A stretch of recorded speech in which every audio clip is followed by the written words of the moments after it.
of the casket and Besky. Hi Shisha, thank you very much everyone out here, and have a great afternoon. So coming to my book, this is my book, Besky and Casket. As you can see, it's a collection of two novellas, and it's an upside down book. So you can read from this side as well as you can read from that side. So my book is about two women protagonists who are struggling for their life, for their career, for their identity. They come from very different backgrounds and there are two stories. So one is the casket and another one is the Besky. So that's what's my book about, and you have to read it to know more. So how did you come up with the title and the theme of the book? It's upside down, so why did you come up with that theme? Yeah, so since it was two novellas in one book, I thought why not do it that way. Long back, when we were kids, I think I saw this in a international book. So it struck me and I felt it would be very interesting because, if somebody is reading from this side and then somebody decides to read it from that side, they don't have to really look for the other story.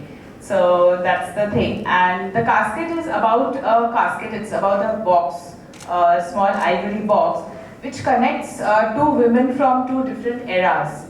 And while they are getting connected through the casket to the box, they unearth a lot of things about their lives, their career and everything. Another one is Besky. She's the protagonist of the story, and she's from Darjeeling, so this name is pretty common in Darjeeling girls.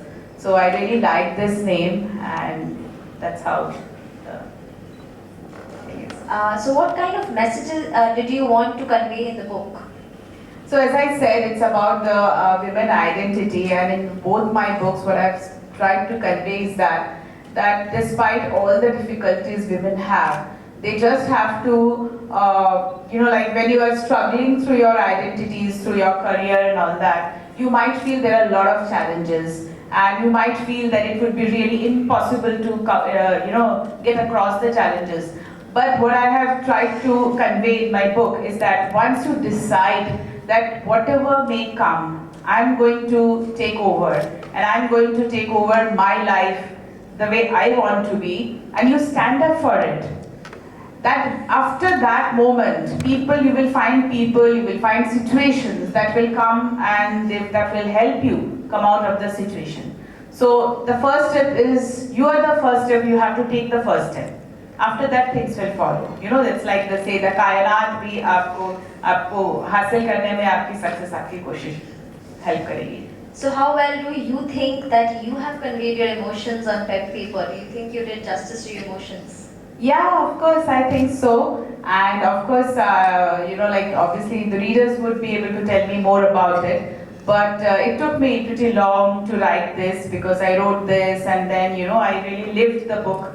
And as the emotions came, maybe some emotions come later after you have written it, so I just added them. And there are many moments in the book which are not exactly, I have lived that moment, you can't say that, but being a woman, you always live a part of it in your life. So I have expressed that also. I guess I've done it pretty well. So what are the readers saying? What responses have you received so far? Yeah, so the good thing is that apart from women readers who are able to relate with the stories, I have even got a lot of comments from men who have come forward and said that they can also see, because there are men in the stories also who ultimately help the women or be by their side, or there's no, so we can't say men are always villainous.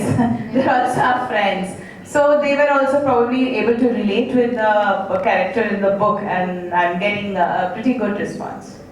So can you read a few lines from your book? Sure. Your favorites. Of course. It's a very difficult, Shisha, because the entire book is my favorite, but still I'll try to read a little. Yeah. So this is where there's a girl called Sayukta. So she is an archer and from Chandanagar. So she had been in love with another boy called Uttam, who is also an archer. But there were some differences and they had to part ways. So now she's there's a new beginning in her life, and there's where I'm reading it from. Entering the new house, Sayukta felt better. though melancholy wouldn't leave her side. The first night she slept in her new bed, she held her life in her palm like an injured dove with a twisted leg which has lost all hopes of survival. Stroked it lightly and bringing it close to her mouth, whispered, "Don't worry, you're not alone. I'm with you, and together we will show the world our true worth."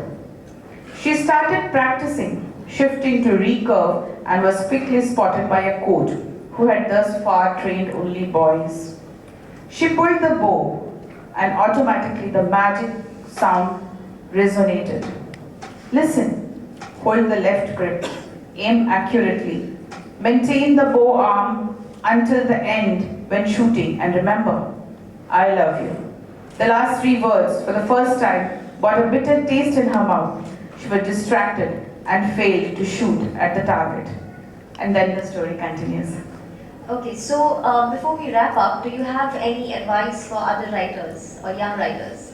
I consider myself a budding writer as of now. But as I would say that as long as writing is your passion and it gives you happiness, don't think about when you will get famous, when you will get published, or when people will read you more. Just keep writing, and that is the only thing which will keep you going. That's all. So thank you, Nita, for sharing your time and knowledge with us. And Nita's book will be on display as well. And you can have a look or purchase it. And you can also connect with Nita and get to know Nita on her official website, nitabajoria.com. And thank you, everyone. Thank you so much. Thank you. Thank you.